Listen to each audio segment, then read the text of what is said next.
Grass, trees, air, winds, clouds, breeze, fire, lava, water, rain, sadness, laughter, pleasure, pain, everything, everything, everything. If everything is everything, nothing is nothing. Everything, everything, Watch what everything. happens. If everything is everything, nothing is nothing. Okay. Watch. Everything, everything.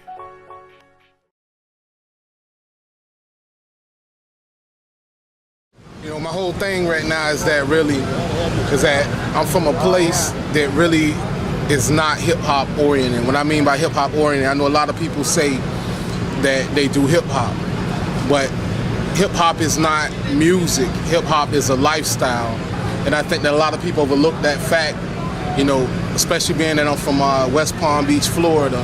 I know a lot of my fans have never even seen West Palm Beach. This is pretty much the downtown area right here in the background. And I mean, I grew up in a place that was known for bass music. I think more so than any other type of music. I come from a place where that style of music dominated hip hop. And I'm gonna call that hip hop for a second because all of that, I believe, is the origins of what we know today as hip hop. The biggest thing with me is that I grew up mainly listening to Run DMC, Kool Moe Dee, Eric B. and Rakim, my favorite group. And that's pretty much why I based my original style of delivery. My original cadence was more based upon Eric B. and Rakim style of hip hop, because to me that was gritty, it was uncut, it was more of a struggle being told in that music versus the music that I was growing up on being hip hop. That style of hip hop being Luke and things of that level. So I think it was about, I'm gonna say about 89 is when I first really started penning my own stuff.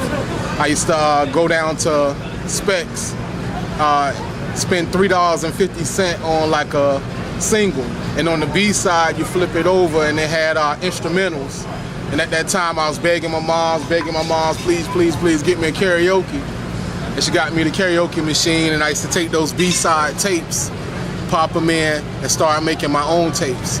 You know, back then when you told somebody that you rap, it really was interesting at that time because it was an art that a lot of people just didn't do at that time. So, you know, somebody would come across me and be like, oh, you rap? I'm like, yeah. And they'd be like, you know, kick a verse for me. Nowadays, everybody raps. So therefore, it's not as interesting anymore. So, in Rose, like 1992, I'm in high school at that time. A friend of mine who was from New York, he stopped me in the hallway. He's like, yo, it's this group called Wu-Tang Clan.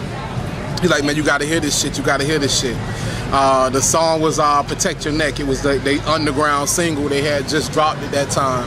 He threw it in the tape deck for me, turned it up, and it started moving me. Greater than anything I had heard prior to that. You know, this style of music sounded like something that someone recorded in their basement or in their room somewhere in the closet, and it had so much energy in it, so much truth, that I was captivated by it. So by the time they dropped the full album in '93, I was already a full-on Wu-Tang fan at that point. And that's when I started to form the BLACKMASK is known like now. If everything is everything, nothing is nothing. Everything, everything, Watch what everything. happens. If everything is everything, nothing is nothing. Okay. Watch. Everything, everything.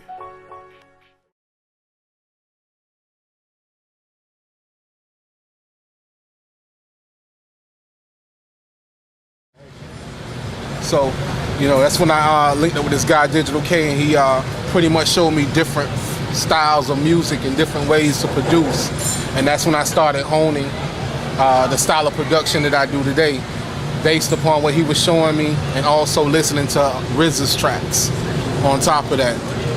So I ended up linking up with Mook, John Mook Gibbons. That's RZA's cousin.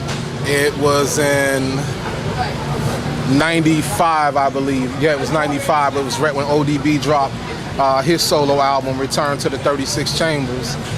And I hooked up with him via telephone. He hooked Wu-Tang up to come perform at a project graduation that I was helping out with. So they came down to Florida. It was my first time really meeting the clan like that. And also it was my first time really politicking with John Mook Gibbons at that time.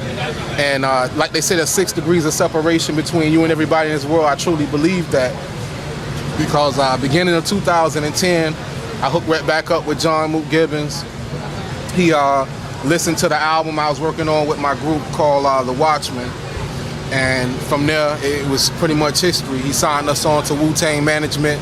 We became Wu-Tang affiliates. It was like my lifelong dream at that point.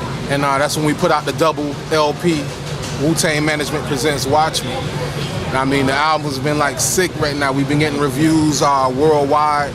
The album is out in every country. Pretty much every major magazine has covered us at one point or another. And, you know, we just continue to just really beast. If everything is everything, nothing is nothing. Okay, watch. Everything, everything.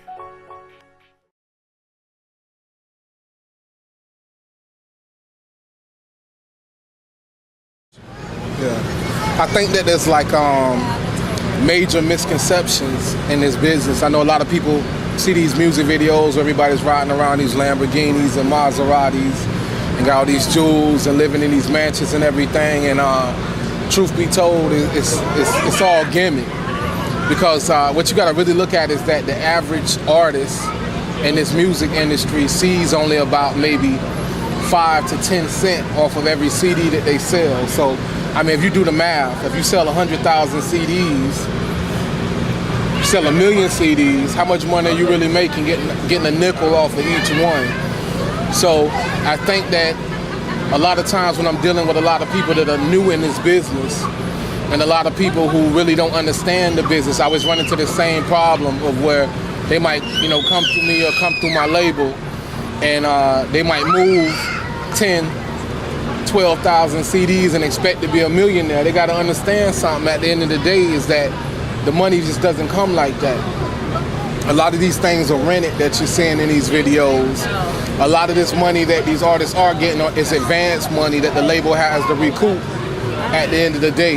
You know, that's why I chose to stay independent. Even when Universal stepped in for my group, The Watchmen, you know, we made the ultimate decision that, okay, we rolled with them for the double. We didn't like what we was seeing as a return, so we stepped away and chose to stay strictly independent for every release from this point forth. I never sign a major deal. I never. It's not worth it to me at the end of the day. I make too much money being indie for me to just jump on board with a major just to get screwed over or have somebody else tell me what I can and can't do and have somebody else play with my money at the end of the day. I choose not to do that and I stay straight indie as far as I'm concerned. That's the best route to go. It's the smart way to go. If you want to make money, stay indie. If you just want to have bragging rights and just get fucked over at the end of the day, go major. The choice is yours. I mean, I try to talk to people about it all the time, but some people just don't understand, especially I think in our market, if I can even really call it a market, because it really isn't one, but you know, in South Florida, just the thought process that goes into, oh, you know, I want to get this Bentley or I want to get, you know, this Lambo or this Ferrari. I think that people spend too much time focus on that and not enough time focus on what's important about the business. And I think that's really where they're losing at the end of the day. So, you know, it's about having this divine focus, and this is something that you just can't read in a book or go on the internet and find. You actually got to look deep within yourself to like channel this shit. It just doesn't happen overnight. You have to really channel this way of thought that drives you in a direction of a different type of success. Because success isn't about your jewels or your car. It's about, you know, that internal balance that you achieve by accomplishing your goals. And I think that's where a lot of people lose at the end of the day. A lot of people. Everything, everything. If everything is everything, nothing is nothing. We 5 elements combined with Eclipse make 6. Laced over hi-hats and 808 kicks. Who got it locked like we do? Transparent niggas see through. These bees is my peoples. Now we come and bring the fire. Immortal being rain. You know, I think my whole longevity in the game have to do with the fact that I'm not a rapper. And I think that's where a lot of people make their mistakes at in this business, is that they focus on the fact of just trying to be just an MC. If you're an MC, that means pretty much you're a puppet when it comes to the industry, because anybody can put their hand in your ass at that point and pretty much control you. Me, I'm the person who's engineering some of the time, producing some of the time, writing all the time, coming up with the concepts, the layouts. I'm the CEO, I'm the distributor, I'm everything. I'm the financial advisor. I handle every single aspect of my business myself. Can't nobody tell me anything. So pretty much if someone is working for me, they are truly working for me and not saying they're working for me and me really working for them on the side. That's just something that was instilled in me by my mom many years ago. Just when it comes to business and how we do everything and how we lay everything out. So it pretty much is what it is. I think when we first started recording the double CD, I reached out to Capadonna from Wu-Tang Clan. And I was pretty much talking to him about the idea and the concept of being this Wu-Tang affiliated group and making this double CD. You know, it's something that no other Wu-Tang affiliates like have even attempted to touch on, I think, in the history of Wu-Tang. So, you know, he felt it was a real good idea. So we got together, we brainstormed a little bit. He did the song with us, Assassins. I laid everything out, put the concepts down, and we ended up writing the whole entire album with 36 cuts on it. It's like a paying homage to Wu-Tang with the 36 chambers. So when the CD finally came out, it came out October 27th, I believe. It came out with like insane reviews, you know, something that we really didn't expect. And then I started getting phone calls and emails from Tokyo, Japan, and England, and you know, Germany. Even in Australia, we getting emails and phone calls saying how hot the album was. I'm like, damn, the CD's, you know, in these places. So, you know, as we started, you know, touring and visiting these different places, I started seeing just how big the fan base was and just how much support we had worldwide. And to me, it's like, it's bigger than anything I could have hoped or expected. If everything is everything, nothing is nothing. Okay, watch. Everything.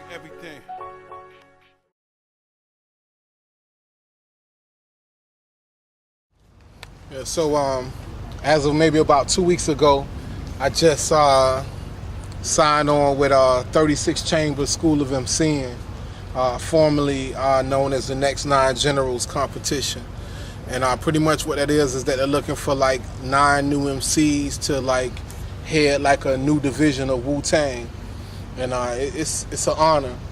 The reason why I signed on for that, I know a lot of the fans have been questioning that because they feel like at this stage in my career that I shouldn't, you know, entertain anything of that level, being that these are all unsigned artists and MCs and things of that level. But the reason why I chose to go ahead and sign on board to do this competition was for the fact of it being that I think as an artist, especially by me being signed and having music out worldwide right now, I think that the problem is that a lot of the fans is not seeing the fact that I come from a humble beginnings, that, you know, I started out grinding, being a battle MC and things of that nature, and then I started developing myself into, you know, the artist, you know, the BLACKMASK presently known today in the industry. And I think that it's just crazy. Sometimes I meet people and I'll be like, wait a minute, 1 minute we never heard of you, and the next minute you all over the place, and, you know, we see your name, you know, we hear your music, we see your album and everything. You know, what was the beginnings for you? And I think the reason why my beginnings aren't documented as well as some artists is being the fact that I come from West Palm Beach, Florida. There really wasn't a market. So a lot of what I did to pioneer the music that was documented wasn't maintained well, wasn't placed well, so that people would be able to see this music later, years later, and then to better form an understanding of me as an artist, as an MC. So I think by joining this competition, what's going to happen is that you're going to actually see me. I don't want to use the word digress, because I'm not going to digress as an MC, as a lyricist, as an artist. But what I'm going to do is that I'm going to forget the glitz, the glamour. I'm going to forget the commercialness of what you're used to seeing. I'm going to put that to the side. I'm going to get out here with these guys that are artists with street buzz, and I'm going to place myself in the same position with them equally, and then I'm going to work my way up with them, train with them, you know what I'm saying, vibe with them, and I'm going to use that, it's energy that I'm going to channel to reinvent myself and represent myself to my fan base, so that they understand and they know that I grind just as hard as the next man, that nothing was handed to me on a silver platter. I'm not some prep MC that just came out of nowhere who parents or who uncle worked for Sony or some shit and just put them on.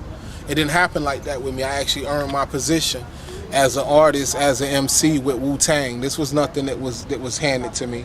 So I'm gonna use this next 9 Generals competition as a way to demonstrate to, I think, the fans out there and to everybody out there. If you're not a fan now, you'll be a fan later. I'm gonna use that as my grounds to represent myself to everybody, so they can have a better understanding of BLACKMASK, I think, as an artist, and also get to witness my work ethics as an artist from beginning to end. So it's something that's gonna be big. Y'all make sure y'all stay tuned. It's 36 Chambers School of MCing, formerly known as the Next 9 Generals competition. Oh yeah, my solo album, Guillotine Rap, it's in stores June 21st of this year. Y'all make sure y'all cop that. Lead single is called Bully. So that's gonna be huge. We're working on that video right now. And we got a lot of different stuff coming. A lot of stuff coming, you know what I'm saying? You know, I'm just thankful that, you know, God even put me in a position to even be blessed like I've been blessed.